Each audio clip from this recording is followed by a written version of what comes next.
करना ही आपके प्रश्न का प्रायोजन बताता है। अटल बिहारी वाजपेयी तो हमारे एक प्रकार से पिता तुल्य, उन्होंने पार्टी को खड़ा किया, हम लोग को खड़ा किया, आगे टल गए, इसमें कोई शक नहीं। लेकिन जिस दृष्टिकोण से आप सवाल पूछ रहे हैं, अगर मोदी जी ने कहा सबका साथ सबका विकास, तो कहा सबका साथ सबका विकास। और अगर कोझिकोड की सभा में उन्होंने पाकिस्तान को एक दिन चुनौती दी, तो दूसरे दिन हमारे आइडियोलॉजिकल गुरु दीनदयाल उपाध्याय को कोट करते हुए कहा, मुसलमानों को न पुरस्कृत करो न तिरस्कृत करो, उन्हें अपनाओ। ये उनकी दृष्टि है। अगर वो भी आप नहीं देखेंगे तो हम क्या कर सकते हैं? नहीं, हमने देखा, पहले पन्ने पर विज्ञापन देखा था जियो का। बीएसएनएल के ब्रांड एम्बेसडर मोदी जी नहीं हो पाते हैं, लेकिन जियो के कैसे हो जाते हैं? देखिए, मैं आपसे एक बात, उन्होंने डिजिटल इंडिया की बात की, लेकिन आपको जियो से क्या परेशानी है, मुझे ये समझ में नहीं आता है। मुझे बता दीजिए आप। मैंने आपको पहले, सरकार वही चलाएं जिन्हें देश की जनता सरकार चलाने के लिए चुनती है, और कानून वही बनाए जिन्हें देश की जनता कानून बनाने के लिए चुनती है। यही तो मैंने कहा था। इस पर क्या परेशानी है भाई आप? हमें परेशानी नहीं है। और ये संविधान का छात्र बोल रहा है? नहीं, आपने अच्छा कहा, चुनी हुई सरकार का जिक्र कर दिया। हमें ममता बनर्जी याद आ गई, हमें केजरीवाल याद आ गए, पता नहीं उन्हें किसने चुन लिया है। वही आरोप आप पर लगाते हैं यही बात का कि आप तो उनके भी नहीं चलाने देते हो। देखिए, 70 में 67 सीट के जनादेश को स्वीकार करने के बाद कोई जनादेश को इस तरह से बर्बाद करता है। अपने लोगों से जंग, प्रशांत भूषण से जंग, योगेंद्र यादव से जंग, नरेंद्र मोदी से जंग, बाकी से जंग। ऐसी सरकार चलती है क्या? जंग से जंग, जंग से जंग। अभी तक मीडिया से जंग।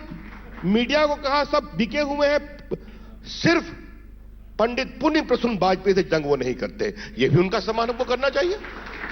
लेकिन मैं एक बात कहूंगा,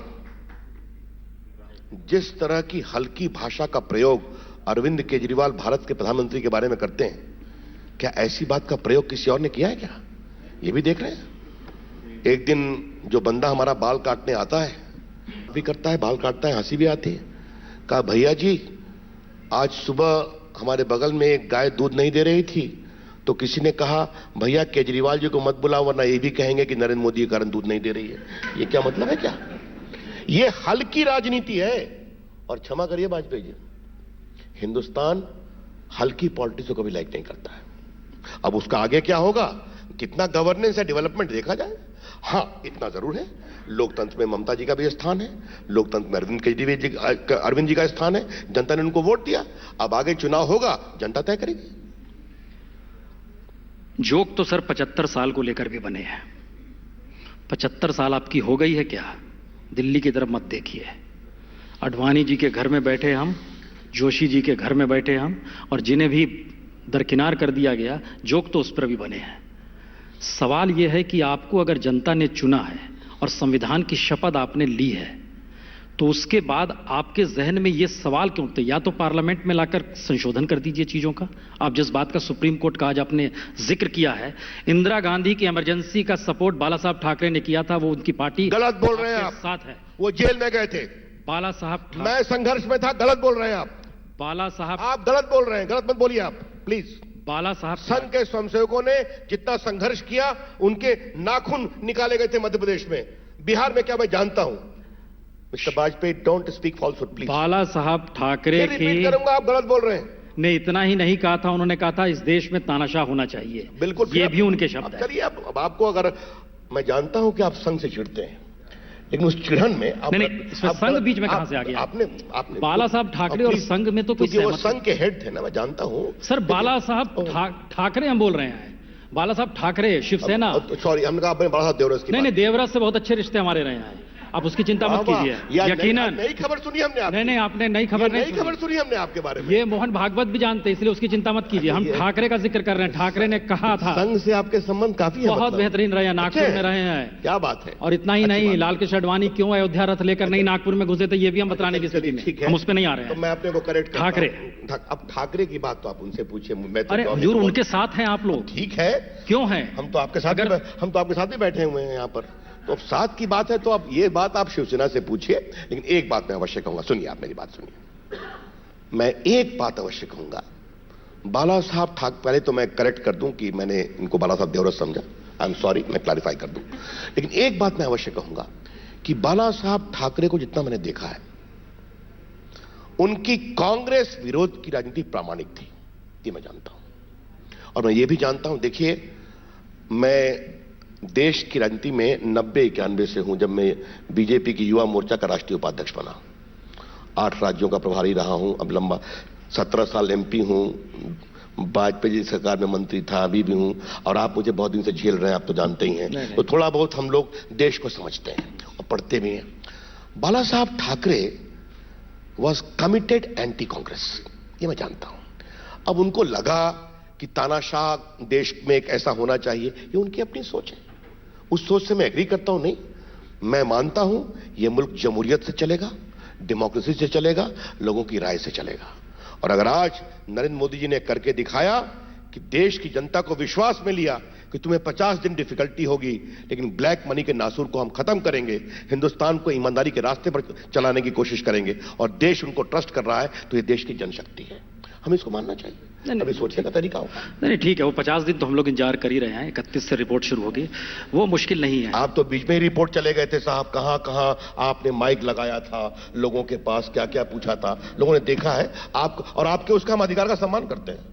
नहीं, हम भी सम्मान करते हैं। नहीं, एक बार सुन लीजिए। प्रधानमंत्री आज मैं आज तक के चैनल पर ये ओपनली देश का एक वरिष्ठ मंत्री बोल रहा है कि पंडित पुण्य प्रसून वाजपेयी के, नरेंद्र मोदी के भयंकर आलोचना करने के अधिकार का हम सम्मान करते हैं। ये बात दीगर है, उनकी आलोचना जनता नहीं समझती है, ये बात दीगर है।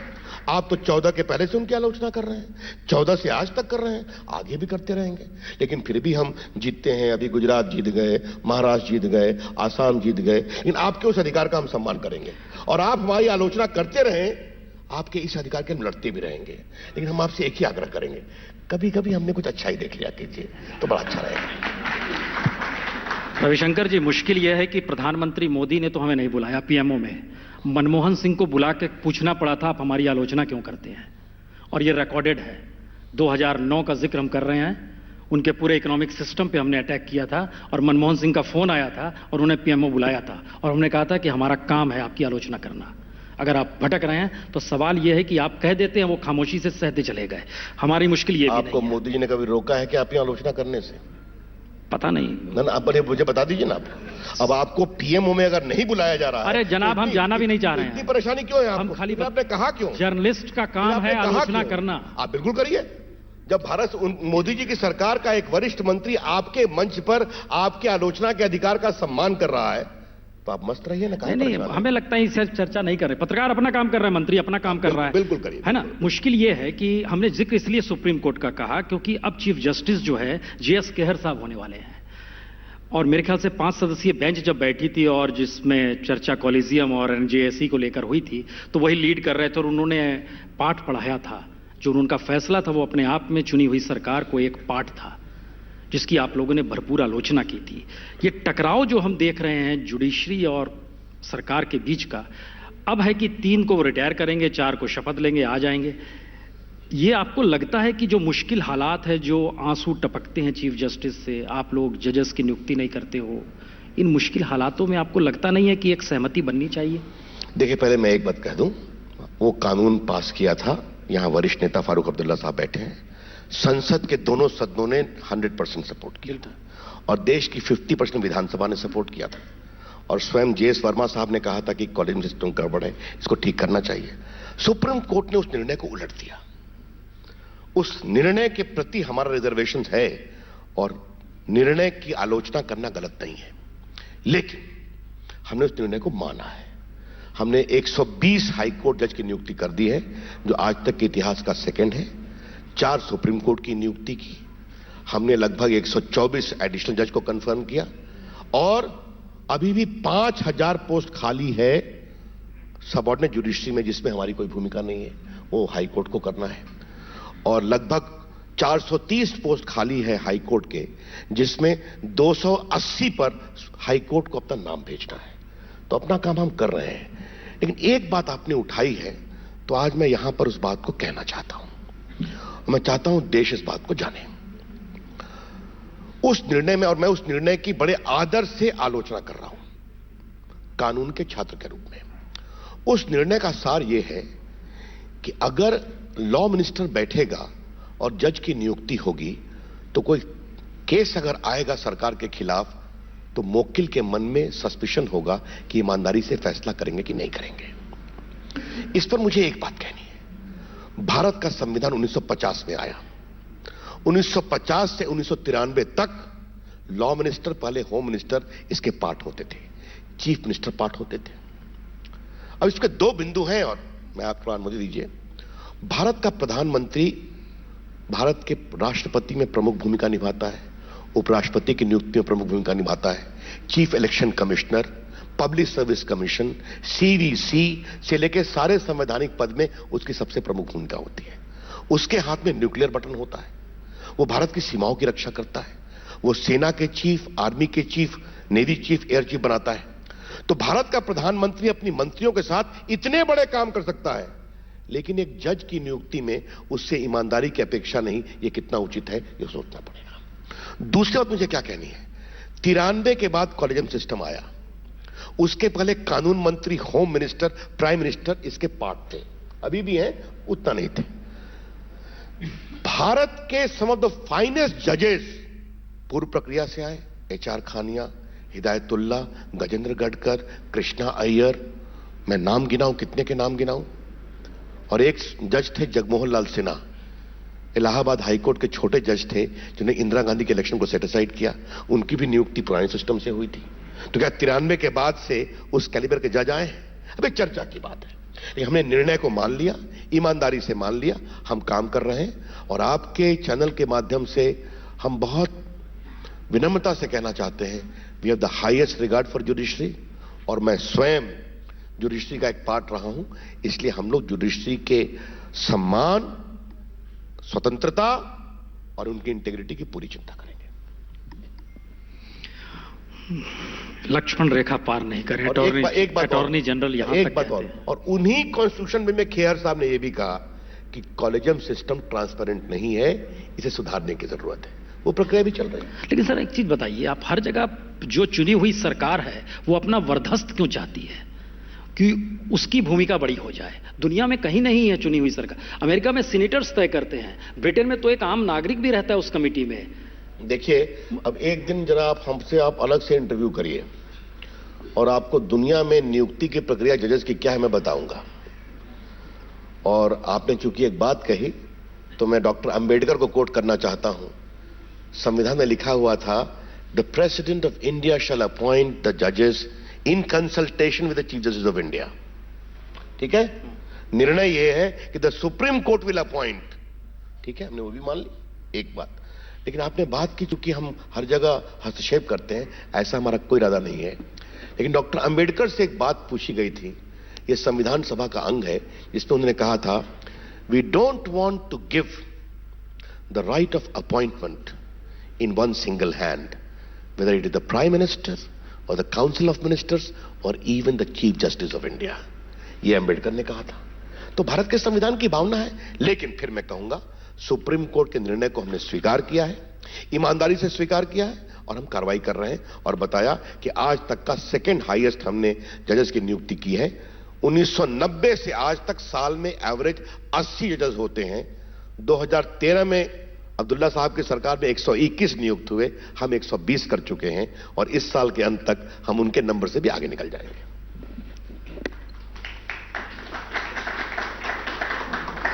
इसका मतलब एक ये भी माना जाए कि जो फैसले मौजूदा वक्त में बीते 30 महीने हो चुके हैं, जो सरकार अलग अलग फ्रंट्स पे लिए गए हैं, 50 दिन मान लीजिए इसके मांगे का इंतजार आप भी कर रहे हैं, हम लोग भी कर रहे हैं, 30 दिसंबर का, उसके बाद क्या स्थिति देश में बनती है।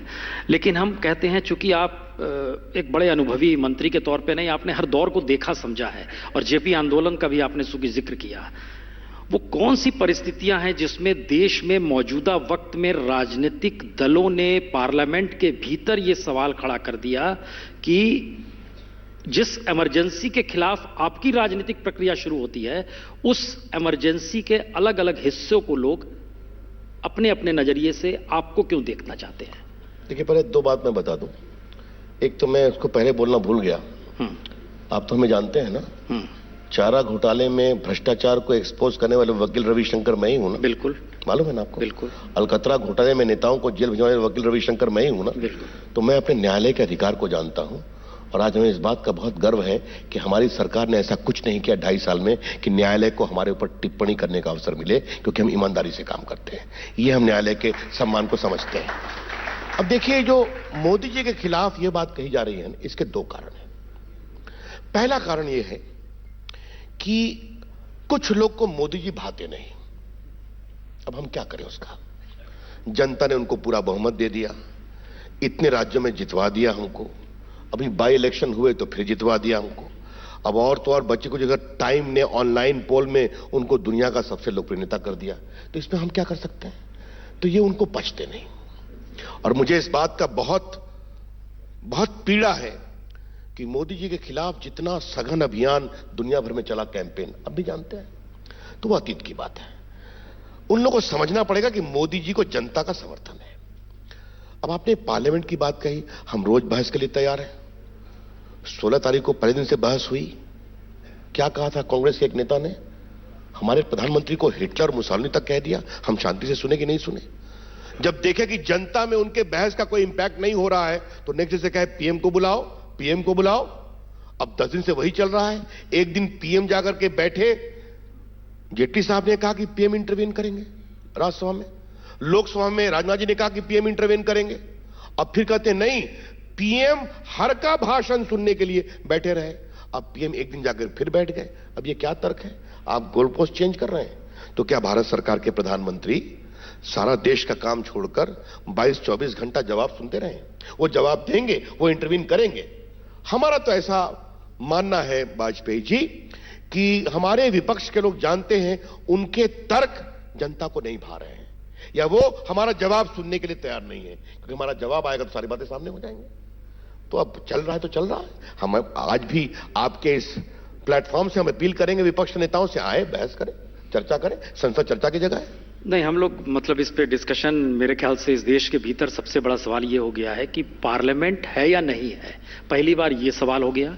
प्राइम मिनिस्टर पार्लियामेंट के बाहर 3 रैली कर चुके हैं जिस वक्त पार्लियामेंट चल रही थी, और उन्हीं इशू पर उन्होंने लोगों से बातचीत की जिस इशू पर पार्लियामेंट के भीतर बहस हो सकती थी, लेकिन वो नहीं हुई। पहला हिस्सा ये था। दूसरा, इकोनॉमिक इमरजेंसी शब्द का इस्तेमाल किया गया विपक्ष के द्वारा। हिटलर मुसोलिनी वाले हम नहीं उसमें जा रहे हैं। एक स्थिति ये आई, और संयोग से हमारे सामने जम्मू कश्मीर के 2 नेता भी बैठे हुए हैं। जम्मू कश्मीर के जो हालात हुए उस पर एक तरीके से खामोशी बरत ली गई। सारी चीजें ठप पड़ी हुई हैं, खामोशी बरती हुई है। गवर्नमेंट है, नहीं है, क्या है? नेशनलिज्म को लेकर सवाल उठने लगे, उस पर एक तरह की खामोशी थी। मैसेज ये है कि उस खामोशी में इतना डरावनापन है कि लोग क्या करें?